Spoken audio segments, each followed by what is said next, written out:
আশা নিভে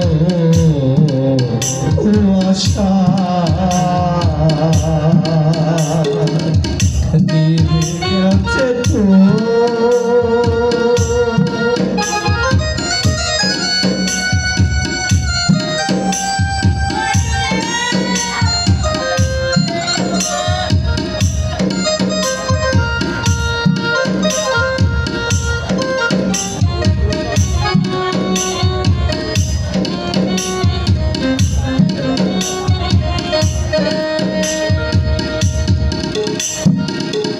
কত আশা নিয়ে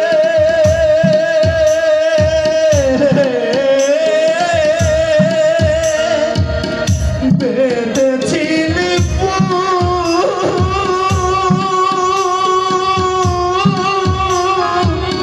সে বুকটার ভেঙে গেল শুধু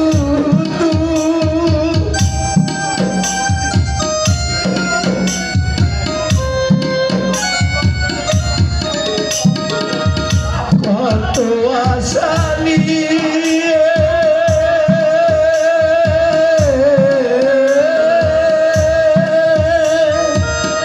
বেঁধেছিলি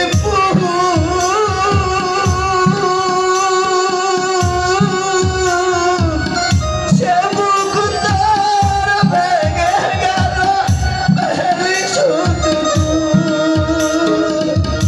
আশার বাসা ভেঙে গেছে আশার বাসা ভেঙে গেছে নিরাশারি কালো ঝড়ে নিরাশারি কালো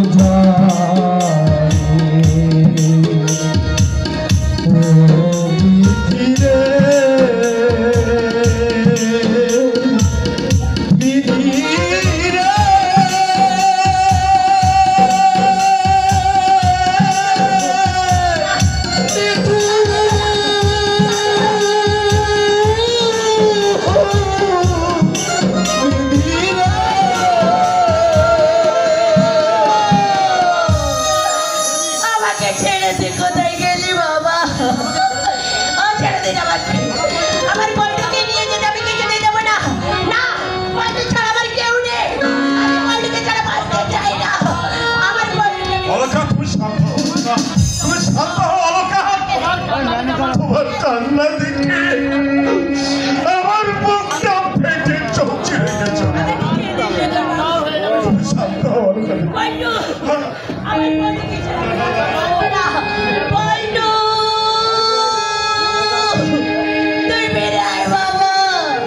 আমি আর তোকে মারবো না রে বল্টু মাকে তুই ছেড়ে যেতে পারিস না বাবা আমি তো আছি চলো আমরা শাস্তি যাই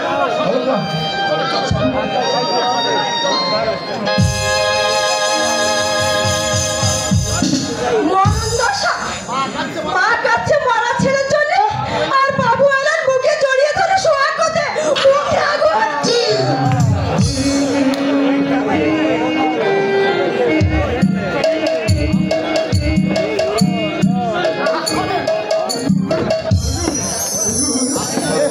আপনি যদি আমার কথা বিশ্বাস না করেন আমার কিচ্ছু বলবো না সমরেশকে গিয়ে ক্ষান্ত হই শুনছি নাকি নতুন ম্যানেজারটাকে বিয়ে করবে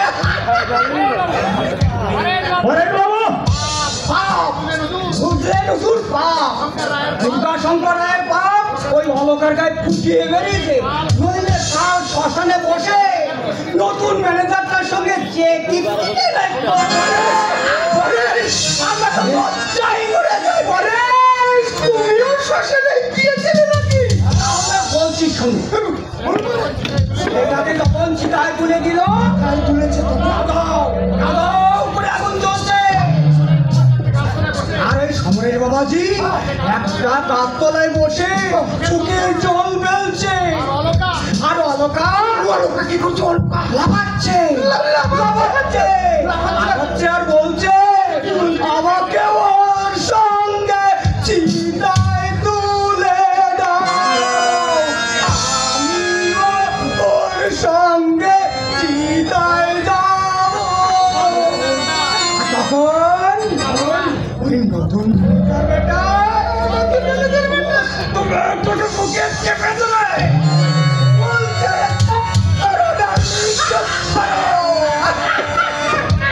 কি মুখ সবারে এসে পাল্টোর মুখগ্নি করেনি। সুখে পর্যন্ত দিলে না, আর মুখাগ্নি করতে দেবে অলকা। কারণ যারা মানুষ নাকি চোখের সামনে দেখছে একটা বাজে লোক ওর বউটাকে জড়িয়ে দেয়। আপনারা এবার আসুন। আপনি হুজুর আপনাদের সব কথা শুনতে কিন্তু আমার একদম ভালো লাগছে না। আমার ছায়াতন্ত্র একেবারে উত্তেজিত হয়ে উঠছে। হয়তো আপনাদের সম্মান আমি রাখতে পারবো না। কিন্তু হুজুর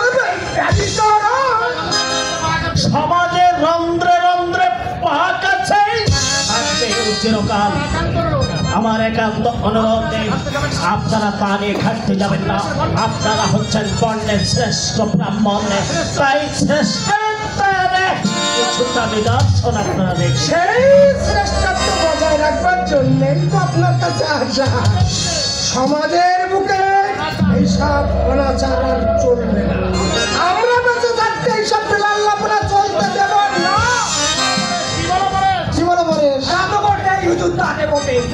আচ্ছা হুজুর, আপনি তো সমরেশের কথা মতো ওই সর্বনাশের জমিতে ধান চাষ করেছেন।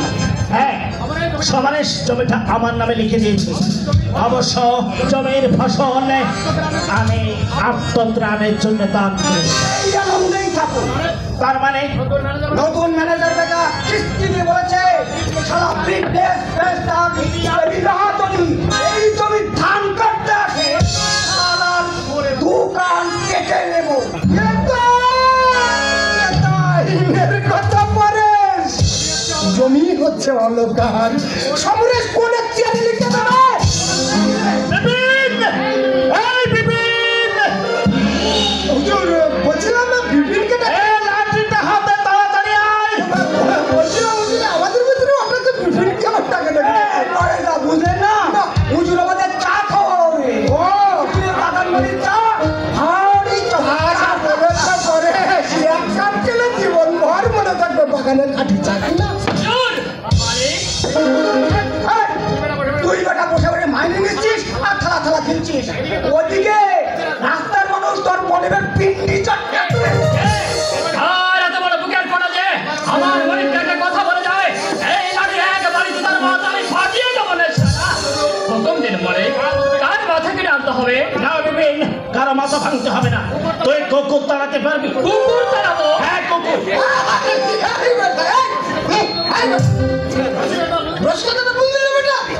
এই ঠাকুর, এই এটা বেটা বলবে না বলে দিচ্ছি। আরে আমি কি তোমার দেখে রাখি? তুই বেটা ছোট বিপিন! হুকুমের মালিক এই কুকুর দুটোকে এখান থেকে তাড়িয়ে দে। খাওয়ার ঘরে ওই কেউড়ি পার করে দিয়ে আয়।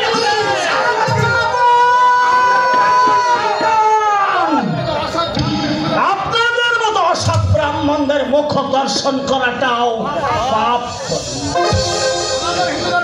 সনাতন হিন্দু ধর্মে আপনারাই সৃষ্টি করেছেন বিভেদের প্রাচীন কুলীন কুচ্ছেদ। এই আপনারা হচ্ছেন জঘন্য, আপনারা হচ্ছেন নরকের কীট। আপনি কিন্তু হুজুর আমাদের অপমান করছেন। অপমান তাকেই করেছে যার মান আছে। আপনাদের কোনো মান সম্মান নেই, কাজেই অসম্মানের কোনো প্রশ্নই ওঠে না। বুঝলে শুনলে শুনলে ঘরেটা এই টাকার কথাগুলো শুনলে পয়সার করো নলাই বেনার বেটা কি বললে? সারা সারা কাজ করার থেকে মামুন লাগছে লাগবার জন্য তো ধরেছি। আমার হুজুরের নামে যদি আর একটা খারাপ কথা শুনতে পাই, এই লাঠির এক বাড়িতে দুটো মাথা আমি প্রাশ্য করে ফাটিয়ে দেবো। গালাগালি দিবি না, ওই কিছুই অভিশাপ দেবো। আমি সব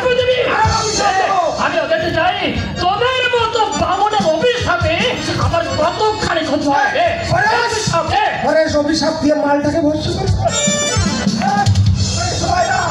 অভিশাপ দেবো কিন্তু অভিশাপ দিচ্ছিস ধরবি না কিন্তু বামুনে তো আমার সঙ্গে একই এমন মার দেব সত্য ভুবন অন্ধকার দেখছি।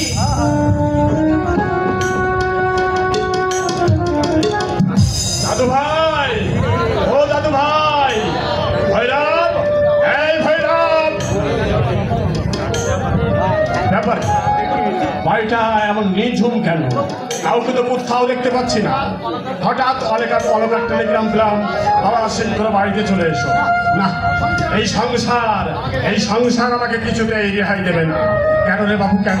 ধন সম্পদ টাকা করি সবই তো তোদের কাছে রেখে এসেছি, আবার আমাকে নিয়ে টানাটানি করছিস কেন? ভৈরব, এই ভৈরব, হ্যাঁ তা তো বুঝতে পারলাম, কিন্তু আবার কি বলতে কি নেই, সমস্ত বাড়িটা এমন চুপচাপ কেন? আমার দাদু ভাই নিজে স্কুল থেকে ফেরেনি। এই জিনিসপত্রগুলো তুলে রাখতো। এই সমরেশ কোথায়?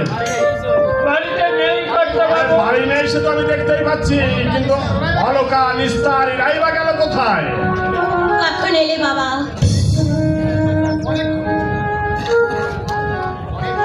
অনেকক্ষণ এসেছি মা, অনেকক্ষণ এসেছি। আচ্ছা তোরা সব কোথায় থাকিস বলতো? আমার দাদু ভাই বুঝি স্কুল থেকে ফেরেনি, সে বাড়িতে থাকলে সবার আগে কিন্তু সেই ছুটে আসতো। বাবা তো তুই আবার কাঁদছিস কেন রে? ওই সমরেশের সঙ্গে ঝগড়া হয়েছে বুঝি? তাতে কি হয়েছে রে পা? তাতে কি হয়েছে? স্বামী স্ত্রীর মধ্যে এমন একটা হয়েই থাকে। বাদ বিশ্বাস আছে বলেই না স্বামী স্ত্রীর সম্বন্ধ এত মধুর। বাবা এই রে পাগলি, কথায় বলে দাম্পত্য কলহ আর শরতের মেঘ দুই সমান, এই আছে তো এই নেই। ওর জন্য তুই মন খারাপ করছিস কেন? সমরেশ একটু আবেগপ্রবণ, ওর মনটা ভারী কোমল। আর এই সামান্য কারণে তুই আমাকে টেনে আনলি, নিজেদের মধ্যে একটা মিটমাট করে নিতে পারলি না? না বাবা, ওসব কিছুই নয়। তবে পল্টু, বল্টু, কি হয়েছে? কি হয়েছে বল্টু? আমার পল্টু, হ্যাঁ বল্টু, কি হয়েছে? আমার পল্টু নেই বাবা। হ্যাঁ বাবা,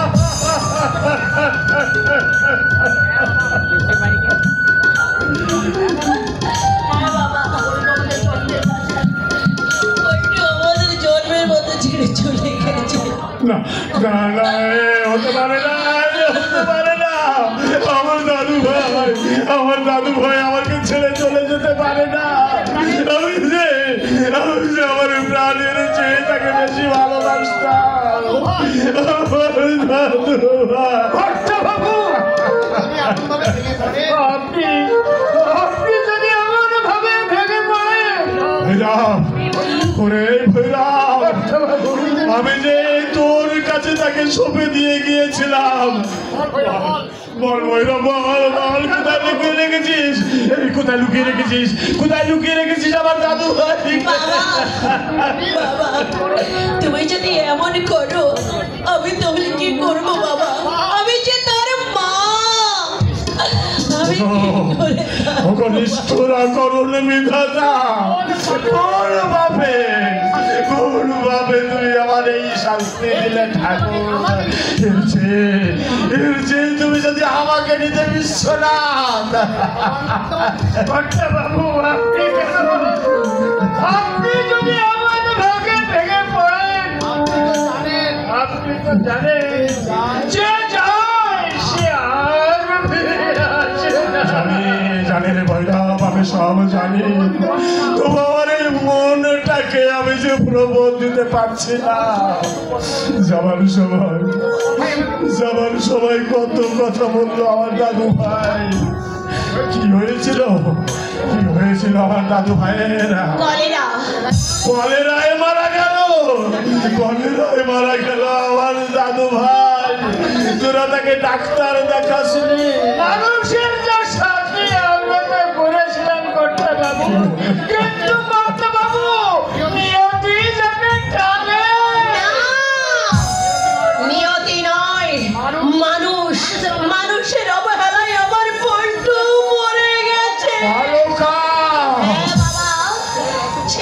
শুধু জেনেও সেই যে বাড়ি থেকে বেরিয়ে গেল 4-4টে দিনের মধ্যে বাড়ি আসা তো দূরে থাক, একটিবার খোঁজ নিয়েও দেখলে না।